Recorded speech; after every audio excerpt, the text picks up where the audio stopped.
Hello बंधुरा आमी Payal and welcome back to my blog channel our home away home in Canada.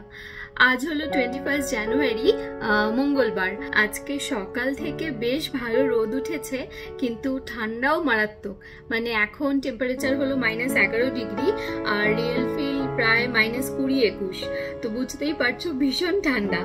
टोरंटोतेई real fill -20-21। Toronto थेके एकटू दूरे जे जायगागुलो आछे सेखाने किन्तु रियल फिल -24-25 अब्दिও पौঁছে গেছে। तो प्रचंड ठांडा। आज के भाबছি একটু জমিয়ে কিছু রান্না বান্না করব। আর বাঙালি মানেই তো মাছে ভাতে বাঙালি আর কি। তো একটা দারুণ মাছের ঝোলের রেসিপি করব আর একটা কাজও বেশ অনেকদিন ধরে পেন্ডিং আছে, তো ভাবছি আজকে করেই ফেলবো। আর বাইরে ঠান্ডাটা কেমন সেটাও এক্সপিরিয়েন্স করা হবে। তো রান্না বান্না করে একটু বাইরে বেরোবো আর তোমাদেরকেও দেখাবো বাইরেটা। তবে এখন ঘর থেকেই যেটুকু দেখা যাচ্ছে সেটা আগে দেখাই, দাঁড়াও। এই দেখো, এইটা হচ্ছে আমাদের বাড়ির সামনের রাস্তাটা। সারি দিয়ে একদম গাড়ি দাঁড়িয়ে আছে আর গাছের অবস্থা তো দেখছো, একদম পাতা ঝরে একদম শুকনো ডালপালা দাঁড়িয়ে আছে। আর এই যে ভালো রোদ উঠেছে, আকাশ একদম পরিষ্কার। এইরকম আকাশ দেখতেও ভালো লাগে। তবে কথাতেই আছে যে যেদিন বেশি রোদ ওঠে সেদিন জাকিয়ে ঠান্ডাও পড়ে। আজকে এখানেও সেই অবস্থা। তো চলো দিনটা শুরু করি। অলরেডি শুরু করে ফেলেছি, ব্রেকফাস্ট হয়ে গেছে, ঘরদোরও পরিষ্কার করা হয়ে গেছে। এবার রান্না বান্নাটা করব আর বাকি ব্লগটা দেখতে থাকো। শেষ অবধি ভালো লাগলে প্লিজ আমার চ্যানেল সাবস্ক্রাইব করে পাশে থেকো। এই দেখো এখন প্রায় 12টা বাজে, টেম্পারেচার হলো -11 কিন্তু রিয়েল ফিল -19 আর সকালের দিকে রিয়েল ফিলটা ছিল প্রায় -21। দেখতেই পাচ্ছ যে সারা দিন বেশ ঠান্ডা থাকবে। এই যে এখন -11। এই যে দেখো এক্সট্রিম কোল্ড ওয়ার্নিংও কিছু কিছু জায়গায় দিয়েছে। তো এই দেখো আগামী 2-3 দিনও ভালো ঠান্ডা থাকবে। আর তারপরে আবার এই স্যাটারডে সানডে থেকে একটু ঠান্ডাটা কমবে। তো চলো রান্না বান্নাটা শুরু করে ফেলি। বাইরের ওয়েদারটা এত সুন্দর লাগছে যে মনে হচ্ছে কখন তাড়াতাড়ি রান্নাটা শেষ করব আর বাইরে একটু বেরোবো এই রোদের মধ্যে।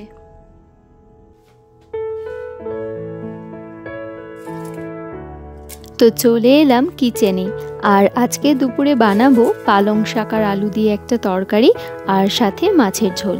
তো তরকারিটা বানানোর জন্য প্রথমেই সাদা তেল গরম করে সেটার মধ্যে কালো জিরে আর শুকনো লঙ্কা ফোড়ন দিয়ে হালকা করে ভেজে নিলাম। আর তারপরে এরকমভাবে কুচি করে কেটে রাখা রসুন দিয়ে রসুনটাকে বেশ কিছুক্ষণ ধরে লাল লাল করে ভেজে নেব।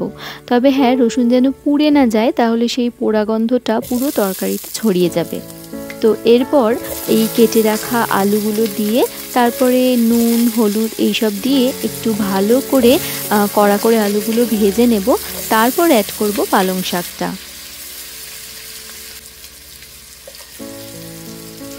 শীতকাল এলো মানে বাজারে বেশ ভালো সবুজ শাকসবজি পাওয়া যাবে। তবে জানো তো কানাডায় সারা বছর ধরেই এইরকম ফ্রেশ পালং শাক পাওয়া যায়।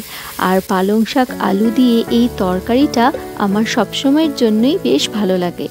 আর এদিকে লেফট সাইডের ওভেনটায় 8 পিস রুই মাছ ভেজে রাখা আছে। মামুনি এগুলো ভেজে দিয়েছে। এবার আমি মাছের ঝোলটা বানিয়ে নেব। তো মাছগুলো আগে তুলে নিচ্ছি। এই প্যানেই আজকে বানাবো মাছের ঝোলটা, সেটা একটু পর দেখাচ্ছি। এদিকে ডান দিকে আলুগুলো বেশ ভালোভাবে ভাজা হয়ে গেছে। এবার এর মধ্যে অ্যাড করে দেব পালং শাক। আর আজকে 3 বান্ডিল মতো পালং শাক আমি দিচ্ছি। তবে জানোই তো শাক দেখতে যতটা বেশি লাগে রান্না হওয়ার পর কিন্তু একদমই কমে যায়। শাক যখন বাজার থেকে আনা হয় বাজারের ব্যাগ ভরে যায়, ফ্রিজে রাখার সময়ও অনেকটা জায়গা লাগে। তবে ওই যে রান্নার পর শাকের পরিমাণ কমে একদম অল্প হয়ে যায়।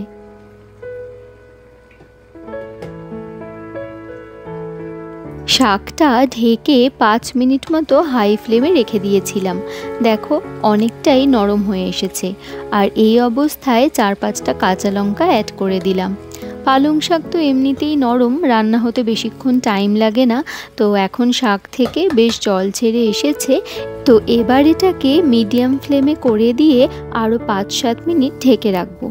আর এদিকে মাছটাও বসিয়ে দিলাম। তার জন্য প্যানে প্রথমে কালো জিরে ফোড়ন দিলাম, আর এখানে দেখো 1 বান্ডিল মতো ধনেপাতা আমি গতকালই পেস্ট করে রেখেছিলাম, সেটা দিয়ে দিলাম।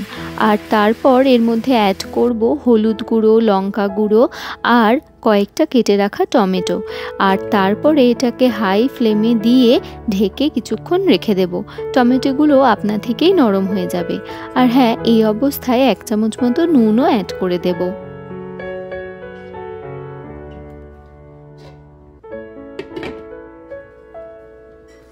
এদিকে পালং শাকের তরকারিটাও প্রায় রান্না হয়ে এসেছে, আলুও অনেকটা সেদ্ধ হয়ে গেছে। তো এবার এটাকে একদম লো ফ্লেমে করে আরও 3-4 মিনিট ঢাকা দিয়ে রাখবো। আর তারপরে নুনটা চেক করে নামিয়ে নেব। প্রথমে তো দেখলেই কতটা পালং শাক দিয়েছিলাম, আর রান্নার পর একদম অল্প হয়ে গেল। তো যাই হোক, এদিকে টমেটোগুলো বেশ নরম হয়ে এসেছে। এই অবস্থায় 4-5টা কাঁচা লঙ্কা দিয়ে আবার এটাকে হাই ফ্লেমে 3-4 মিনিট ঢেকে রাখবো। তারপর দেখা যাবে যে এই মশলা থেকে তেল ছেড়ে এসেছে, তখন বোঝা যাবে যে মশলাটা ভালো মতো কষে গেছে। আর এই অবস্থায় যতটা ঝোল আমি রাখতে চাই তার থেকে একটু বেশি জল অ্যাড করে দেব। আর তারপর মাছগুলো দিয়ে এই 3-4 মিনিট ভালো করে ফুটিয়ে নেব। তবে হ্যাঁ, মাছগুলো যেন ভেঙে না যায় সেটা দেখতে হবে। আর তারপরে এটাকেও ওই নুনটা অ্যাডজাস্ট করে নামিয়ে নিলেই আজকে দুপুরের লাঞ্চ কিন্তু রেডি হয়ে যাবে। তবে হ্যাঁ, এতগুলো মাছ একদিনের জন্য না।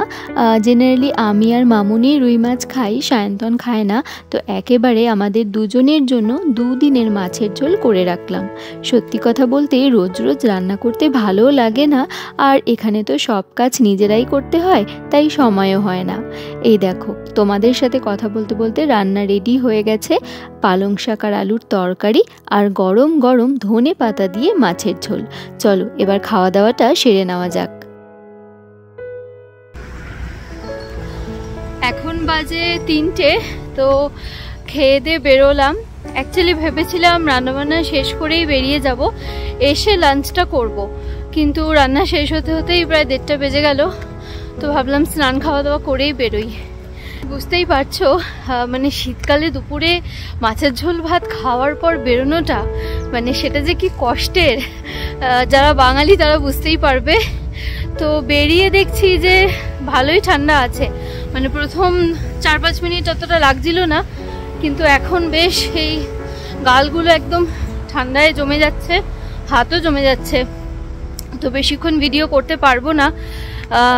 অনেক দিনে পেন্ডিং একটা কাজ ছিল, তো আজকে ভাবলাম করেই ফেলি, সেজন্যই যাচ্ছি এখন।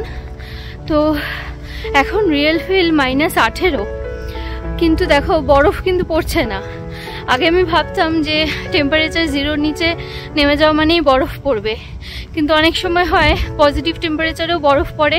আবার এখন ধরো -11 আর রিয়েল ফিল -19, তো বরফ কিন্তু পড়ছে না। ইভেন আগামী 1-2 দিনেও স্নোয়ের ফোরকাস্ট নেই। তো সপ্তাহখানেক আগে বেশ ভালো বরফ পড়লো কয়েকদিন, এখন আমার কদিন পড়ছে না, দেখা যাক। তো চলো, হাত জমে যাচ্ছে, এখন আপাতত ভিডিওটা পজ করছি, কাজটা সেরে আবার ফেরার সময় ভিডিওটা রেজিউম করব। তো যেই কাজে বেরিয়েছিলাম কাজটা হলো, বাট মনে হচ্ছে আজকে না বেরোলেই ভালো হতো।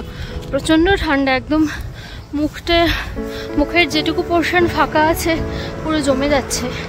তবে বেরিয়েছি যখন, আরও একটা কাজ সারবো। অনেকদিন ধরে ভাবছিলাম যে একটা হ্যান্ড ক্রিম কিনবো, আর লিপ বামটাও প্রায় শেষের দিকে। তো সামনেই আছে শপার্স ড্রাগ মার্ট, সেখান থেকেই 2টো জিনিস নেব। আর ওখানে কি কি পাওয়া যায় চলো তোমাদের আজকে দেখাই।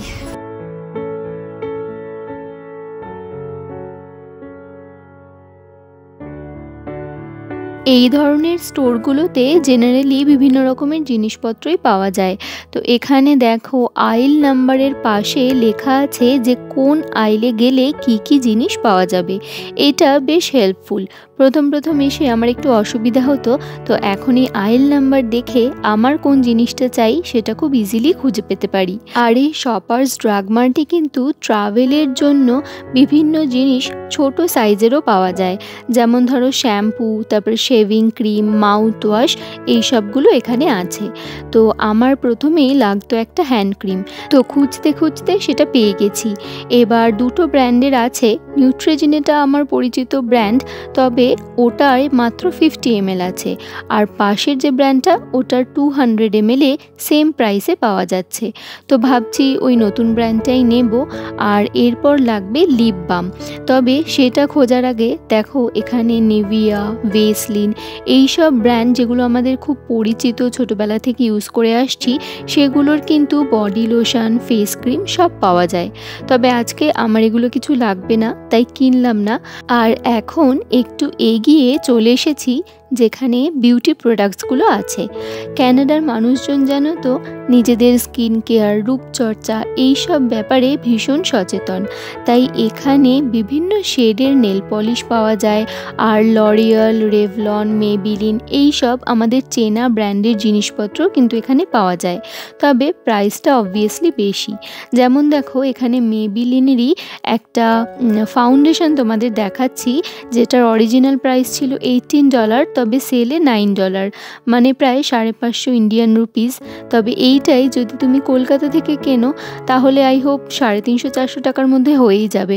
আমি যদিও প্রায় 2 বছর আগে একটা ফাউন্ডেশন কিনে এনেছি আর সেটাই এখনও চলছে, তাই এখন প্রাইসটা জানি না, তবে হ্যাঁ এখানকার থেকে অনেকটাই কম দামে পাওয়া যায়। তো শুধু ফাউন্ডেশনই না, blush on, lipstick, eyeliner, mascara সব কিছু এখানে পাওয়া যায়। আর তার সাথে বিভিন্ন নামি ব্র্যান্ডের পারফিউমও কিন্তু এখানে আছে। আর চলো আরেকটা জিনিসও পাওয়া যায় যেটা মেয়েদের খুব প্রিয়, এই হলো জুয়েলারি।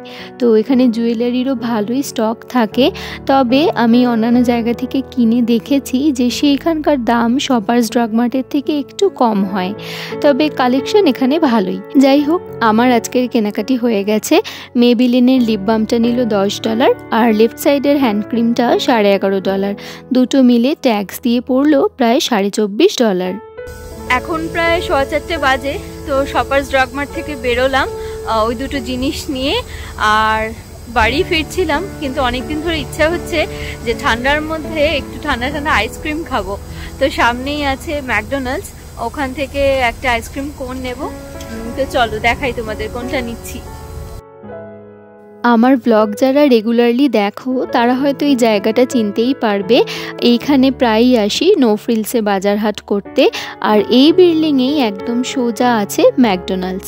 তো ওখান থেকে নিয়ে নিলাম একটা ভ্যানিলা আইসক্রিম, আর সেটা একটা কাপেই নিয়েছি। চলো এবার এই আইসক্রিমটা নিয়ে ঘরে ফেরা যাক। তো চলো এখন বাড়িতে ঢুকি, আর আজকের ভিডিওটা এইটুকুই রাখছি। এমনিতে ঠান্ডা পড়ে কানাডায়, বাট সেটা বিয়ারেবল, বাট আজকে ঠান্ডাটা মারাত্মক।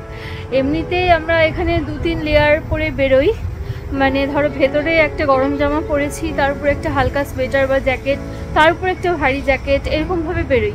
কিন্তু আজকে এত ঠান্ডা যে নিচেও একটা থার্মাল প্যান্ট পরতে হয়েছে, তার উপরে জিন্স পরে বেরিয়েছি। বুঝতেই পারছো এরকম প্রচণ্ড ঠান্ডার একটা দিনের অভিজ্ঞতা তোমাদের সাথে শেয়ার করলাম।